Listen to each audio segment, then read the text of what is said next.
Hi, I'm Mr. Frog. For a while now, I've been heavily interested in the Ultimate Iron Man game mode. With this in mind, I wanted to set myself a new challenge. Using standard UIM rules, I want to acquire one of the coolest pets in the game, the Olmlet. But there's a catch. In addition to these rules, I will also not be allowed to leave the island of Zeah. This means I will have to obtain all of my gear, stats and supplies in the local areas. Can it be done? Welcome to Overzealous. Hello everyone and welcome back to episode 11 of Overzealous. We left off from the last episode by doing some Wintertodt, and we're going to get into episode 11 by using up some of the supplies that I decided to keep from the rewards. We got 7 rubies that we're going to chisel up and use, as well as we also got 5 grimy guam leaves, which we can actually use for herb lore. And this brings me on to a topic that I wanted to talk about in this episode. I know I recently mentioned about Marrentills being useful because I can get unicorn horns near the farming patch. However, after doing a little bit more research into it, I've come to the conclusion that I can't actually get a pestle and mortar. I'm not claiming to know everything about Zeah, so if you guys know a way for me to get a pestle and mortar without leaving the continent, please let me know, because that would be very handy. But as far as I can tell, there's no way for me to get one. And this would mean that I can't actually make any kind of anti-poison, which may come up as a bit of an issue in the future. But we will probably cross that bridge when it comes to it. But it is going to hinder herb lore XP in the early game regardless. I can crush things like chocolate bars into chocolate dust for energy potions, because you can actually use a knife to do this. As far as I'm aware, you cannot crush unicorn horns with anything other than a pestle and mortar, or by using one of the people that crush your supplies for you, as to which I don't actually have access to on Zeah anyway. So that's going to be a bit of a hindrance to herb lore training, but we are going to head over to the Arceus shop, and we're going to be buying some vials. I should probably have unnoted these first, actually. Let me just head over to the bank. I don't even know where I am right now. I get lost in this place sometimes. Okay, so the bank's all the way over here. So we're going to head over to the bank, we're going to unnote these, and then we're going to head over to the rune shop, or the general store. I never know what it is in Arceus, and we're going to buy the supplies to make these into potions, and then we'll move down to the gem store, and we can sell these off as well. Okay, so we're just quickly making up these potions here. We've hit 7 herb lore, which is another nice level 2 hit. I don't know how long it is until I can make strength potions. I think that's like level 11? Level 12, okay, that's close. And like an idiot, I forgot to unnote the rubies when I was at the bank, so we're going to have to head over to the bank. But regardless, this general store doesn't sell a chisel, so I'm going to have to go down to the Shazian one anyway to cut these up. I also don't need this hammer at the moment, so I'm going to drop that. So we're going to head down, we're going to unnote the rubies, and then go grab a chisel. Okay, so we got the chisel. We are now going to head up to the gem store, and we're going to grind out a whole bunch of crafting for this episode.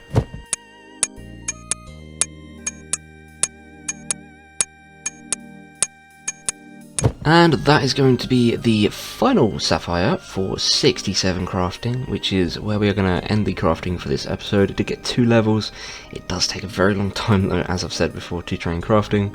While we were hopping worlds, I did actually see an eclectic impling, and I barehanded it for 5 gold bars, and I figured, why not just use the gems that I'm getting to make some jewellery with these 5 gold bars. Gives me a little bit of extra crafting XP.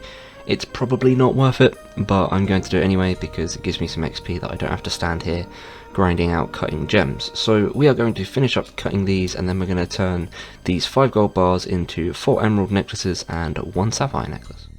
Okay, so that is all the jewellery made. Let's just... Actually, I'm going to sell this to the general store on the way out. I was going to drop it, but I might as well make a little bit of extra cash while I'm at it. What I'm actually next going to do is head over back to Wintertodt again. We're going to do a couple of runs, probably get a 5 fire making maybe.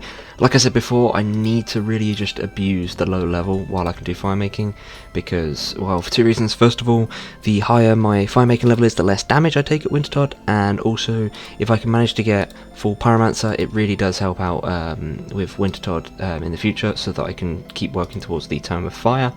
I looked it up, and the rate of getting the Tome of Fire is actually 1 in 1,000, and given that a perfect run means I get 28 rolls on the drop table. Where is the dwarf? What the heck? Oh, there he is.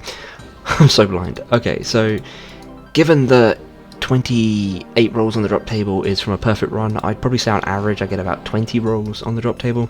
So for every Wintertodt kill, that is about 20 rolls. So with this in mind, it's going to be about, I think, 50. So about 50 Wintertodt kills I'll be at the drop rate for the Tome of Fire. Knowing me, I'm probably going to go dry. It may happen, but if it does, that's the way it is. But the sooner I can get the Tome of Fire, the better. And if I do end up getting 99 fire making before... Oh, I need to do some cakes. Before leveling up combat, then it will make it a lot safer for me to do it in the future, because obviously I'll take less damage. So before we get started on our Wintertodt runs, I want to have a quick check and see how many kills we actually have. 14 Wintertodt kills, and that is, what would I say, like 280 rolls or something around that area. So that means that we still need like another 36 to hit the drop rate, but we are going to go ahead and get some Wintertodt done. Okay, first chest of the episode. Let's see what we get. Oh my god! We got the tome! We got the tome! Oh! And I was literally saying how I expect to go dry. Oh my god, we just got the Tome of Fire. That's amazing! And we don't even have the magic level to equip it, but still, that's so great! Oh, I'm gonna go outside just to sort out this, but I'm a bit overwhelmed. I did not expect to get the tome on this run, holy crap. Okay, so I cleared up the inventory a little bit, and we're going to basically be selling most of the rest of this to the shop, but we did get the Tome of Fire, and this is absolutely amazing for this account. It is very important to the future, especially when it comes to actually doing raids. That's why I wanted to try and get it now, or at least build towards it while I'm still at low level, but we just got the tome at 83 fire making, and considering it's our 15th kill count, that's about 300 rolls on the table, which is a 3 out of 10 chance of getting it basically, which means we got really lucky, and I didn't expect this at all. But to save the event space, we're going to put the pages in the book. We can always take them out again anyway, but now all the pages are in the book, so that if we get any in the future we can just add them to there, and it doesn't take up any extra event space anyway. But we will have to do more Wintertodt in the future, because we actually only have one piece of Pyromancer at the moment. I managed to get the tome before getting more than one piece of Pyromancer. That's just insane to me. That luck is insane. I mean, the only way this could have been even crazier is if I got the Phoenix, to be honest. But anyway, I think that we'll actually stop fire making for now. I was going to do it till 85 on this episode, but since we got the tome, I think it's a decent place to stop for now. We'll probably continue on in future episodes. I'll do little bits of here and there to hopefully maybe vary up some of the content, because I don't want to keep giving you guys the same stuff.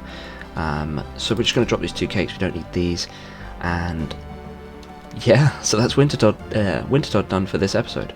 Okay, so now that I've calmed down a little bit after being super excited about getting the Tome of Fire, I can talk about what I want to do next. This has slightly changed given that we've now got this, but we do still need to do Wintertodt in the future, so this is still going to be beneficial for the account. The thing I want to move on to next, after I set up all of this, is actually moving on to training some more fishing and cooking. And the reason for that is because I want to get 50 cooking, because this will allow me to turn regular cakes into chocolate cakes, which actually heal 3 more per slot, which would help Wintertodt runs massively. In fact, I could probably do 2 runs with 1 invent, and at the moment you can see that I can't, but it's another one of those things where if I pay enough attention I probably could. It will basically just help me with my Wintertodt runs, and that's why I want to do it. And as I've said before, it's going to be useful in the future to have a high fishing and cooking level, so grinding that out is going to be really nice. And on the positive side, it's a very easy thing to AFK. So with this said, we are going to head down to the general store in Arceus. We're going to sell off all of these, and then we're going to go chisel up the emeralds and clear out them. And then I'm going to go over to the Warrens again, grab some fishing equipment, and we'll grind out some fishing. So I forgot to mention in the previous clip that we did actually get some herblore supplies, and we are just going to quickly use up these and should get us another herblore level. And that pushes us to level 8, which doesn't really unlock anything that we can utilise where we are. I also unnoted the emeralds and chiseled them, and let's move on to some fishing.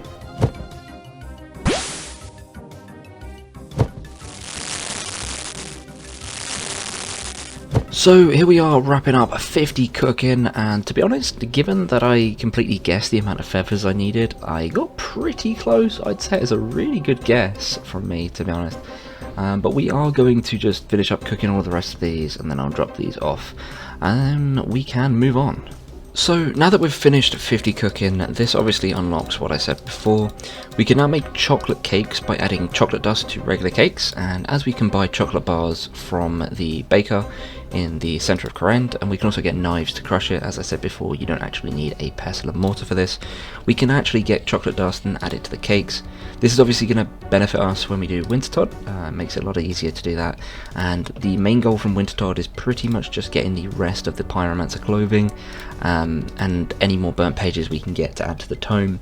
Obviously the tome was the main goal, so it has kind of made the targets a little bit off-centered for now. I expected to get full Pyromancer before I got the tome, and I didn't. I'd only got one piece. It's still shocking me to this point.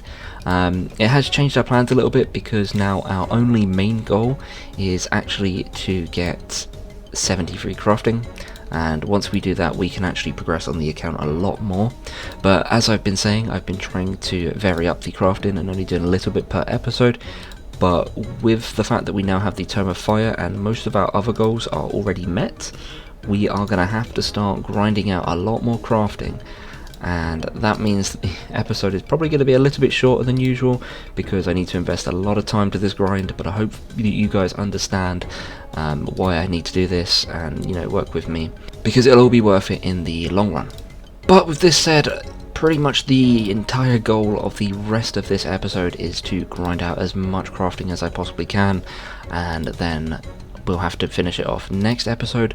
I'm hoping to get 73 in the next episode. It might not happen though, given that XP wise we are only halfway from where we started, and yeah, it's very slow XP, but I don't really have any other goals to go for still at this point, like I said before.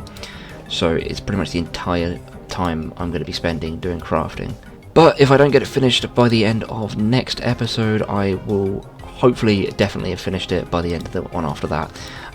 We'll just have to grind out as much as we possibly can, and honestly just see how it goes. Really, I can't guarantee anything. I'm just going to give it my best effort, and I'll let you guys know how this goes. So I've just done some quick calculations, and basically, assuming that I get approximately 5,000 XP per hour, because it's 8,000 XP per hour at best, and you've also got to bear in mind that there will be periods of time where I hit the world top limit and I can't actually do crafting anymore, and also I'm not going to be continuously fully focused because I can't deal with that. It's too click intensive for me. But given that it would be about 5,000 XP per hour, this is going to take me approximately 89 hours to complete. So 89 hours of grinding, cutting gems, which means that I'm pretty sure I will not have this by the end of the next episode. So I will try and find something else to give you guys content for in the next episode, but we are hoping that in the next couple of weeks I will finally hit that goal and we can progress on with the account. I'm probably going to be going back to Wintertod in the meantime anyway. I might be doing it for the downtime while I can't hop worlds, and maybe we can get the rest of the Pyromancer pieces from there. And also there are some other nice things we can get from Wintertod, like money and pages and stuff like that. But the main issue is that I really want to grind this out, and the amount of time that crafting takes me means that I don't have enough time for anything else, and I don't want to fill the whole video with just crafting content, because that would bore you guys. In addition, if you guys have got any other ideas on what I can do for the next couple of episodes while filling it with crafting content, maybe something that wouldn't take too long to record, please let me know so I can get the crafting grind done and provide you guys with something decent to watch. But with all that said, guys, I will be ending the episode here. I know it's a little bit shorter than the regular episodes, but hopefully I can make it up to you in the future once we hit 73 crafting and we unlock a whole bunch more content. But we will be closing out the episode here. So as always, guys, thank you very much for watching. If you've enjoyed the video, please be sure to hit the like button, subscribe if you're not already, and leave me a comment down below, especially referring to what I mentioned before about what I should do in the upcoming episodes to fill the content. Thanks again, guys, and I will see you next time.